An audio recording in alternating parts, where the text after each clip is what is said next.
الادین کا چراغ۔ پیارے بچوں، پرانے زمانے کی بات ہے کہ چین میں ایک بوڑھی بیوہ رہتی تھی اور اس کا ایک بیٹا الادین تھا۔ وہ بہت ہی غریب تھا، بھدا سا ان کا گھر تھا۔ الادین سارا دن گھر کے قریب ہی کھیلتا رہتا تھا۔ ایک دن الادین کھیل رہا تھا کہ اسے ایک اجنبی شخص ملا۔ اس اجنبی شخص نے بڑی ہمدردی اور پیار کے ساتھ پوچھا کہ اے لڑکے، کیا تمہارا ہی نام الادین ہے؟ ہاں ہاں، میں ہی الادین ہوں۔ اور آپ کون ہیں بابا جی؟ الادین بولا، میں تمہارا ماموں ہوں، بہت دور سے آیا ہوں۔ یہ بوڑھا بولا، یہ کچھ رقم ہے تمہاری امی اور تمہارے لیے، اس سے کھانے پینے کی چیزیں خرید لینا، اور تمہاری امی سے ملنے میں پھر کسی دن آؤں گا۔ اس بوڑھے نے الادین سے کہا اور چلا گیا۔ الادین بہت خوش ہوا، بھاگ کر گھر کی طرف گیا۔ چلتے چلتے الادین نے سوچا کہ اس ماموں کے بارے میں امی نے تو کبھی ذکر نہیں کیا تھا۔ تیز بھاگا، وہ رقم لے کر اپنی امی کے پاس جا پہنچا۔ امی سے سارا ماجرا سنایا۔ یہ سن کر امی نے کہا، بیٹا یہ سب قسمت کا کھیل ہے، اللہ نے ہماری مدد اور بہتری کا ایک بہانہ بنا دیا ہے۔ لیکن وہ یہ نہیں جانتے تھے کہ وہ بوڑھا تو افریقہ کا ایک جادوگر ہے۔ اگلے ہی دن پھر وہی بوڑھا ماموں بہت سے تحفے، کپڑے اور اچھی اچھی کھانے پینے کی چیزیں لے کر آیا۔ اس نے الادین کو اپنے ساتھ چلنے کے لیے بھی کہا۔ الادین ابھی بچہ ہی تھا، وہ اس قدر اچھی اچھی کھانے کی چیزیں اور پھل اور میوے دیکھ کر بہت خوش ہوا، اور پھر وہ اس ماموں جان کے ساتھ ہو لیا۔ وہ کئی میلوں تک چلتے رہے اور اس کے بعد وہ ایک بڑی سی چٹان کے پاس پہنچ گئے۔ بوڑھے ماموں نے کچھ عجیب و غریب الفاظ بڑبڑائے، اس سے چٹان کا ایک پتھر سرک گیا اور سامنے ایک دروازہ کھل گیا۔ بوڑھے جادوگر نے الادین کو اس غار کے اندر جانے کو کہا اور یہ بھی حکم دیا کہ سامنے جو ایک چراغ پڑا ہے وہ اٹھا کر باہر لے آؤ۔ الادین ڈرتے ڈرتے غار میں اتر گیا۔ وہاں تو ہر طرف ہیرے اور موتی ہی تھے، اور چراغ بھی ایک تراشی ہوئی چٹان پر پڑا ہوا تھا۔ الادین اتنے زیادہ ہیرے اور موتی دیکھ کر حیران رہ گیا اور کچھ سوچنے لگا۔ غار سے باہر بوڑھا جادوگر الادین کو بار بار پکارتا رہا کہ الادین جلدی باہر آ جاؤ۔ الادین نے بوڑھے کی بالکل پرواہ نہ کی۔ بوڑھے جادوگر نے ناراض ہو کر بڑے سے پتھر سے غار کا دروازہ بند کر دیا اور وہاں سے چلا گیا۔ الادین اب تو بیچارہ غار کے اندر قید ہو گیا، لیکن جیسے ہی اس نے چراغ کو ہاتھ لگایا تو غار کے اندر ہی ایک عجیب و غریب آواز کے ساتھ ایک بڑا سا جن حاضر ہو گیا اور بولا، کیا حکم ہے میرے آقا؟ الادین نے ڈرتے اور سہمتے ہوئے کہا، جلدی سے مجھے غار سے نکال کر میرے گھر لے چلو۔ جن تو الادین کا ہر حکم ماننے کے لیے تیار تھا۔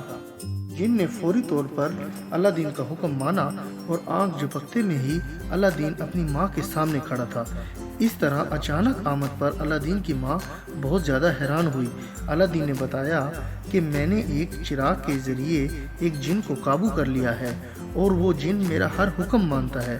پھر تو الادین اس جن سے ہی ہر کام لینے لگا تھا، جو جی میں آتا اسے منگوا لیتا۔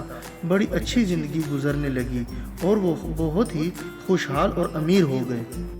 خوشحالی اور عمارت کے بعد ان کے رہن سہن اور خیالات میں بھی نفاست اور عمدگی پیدا ہو گئی۔ اچھے اور امیر لوگوں کے ساتھ میل ملاقات ہونے لگے، اور ایک وقت ایسا آیا کہ الادین بادشاہ کی بیٹی پر عاشق ہو گیا، اس سے شادی کرنے کے لیے تیار ہو گیا۔ پھر ایک دن قیمتی زرق و برق لباس پہن کر الادین اور اس کی والدہ شاہی محل میں پہنچ گئے۔ ماں نے الادین کی شادی کا پیغام دیا۔ بادشاہ نے اس پیغام کو قبول کر لیا۔ الادین نے گھر واپس آ کر جادو کے چراغ پر ہاتھ گھسا اور جن کو حاضر کیا۔ اس سے ایک شاندار محل بنوایا۔ اس محل کو بڑی خوبصورتی سے سجایا گیا اور پھر الادین اور شہزادی کی بڑی دھوم دھام سے شادی ہو گئی۔ الادین اور دلہن کو بہت ہی خوبصورت پالکی میں بٹھا کر محل میں لایا گیا اور ایک بہت بڑا جشن منایا گیا۔ بہت فراوانی سے خرچ کیا گیا۔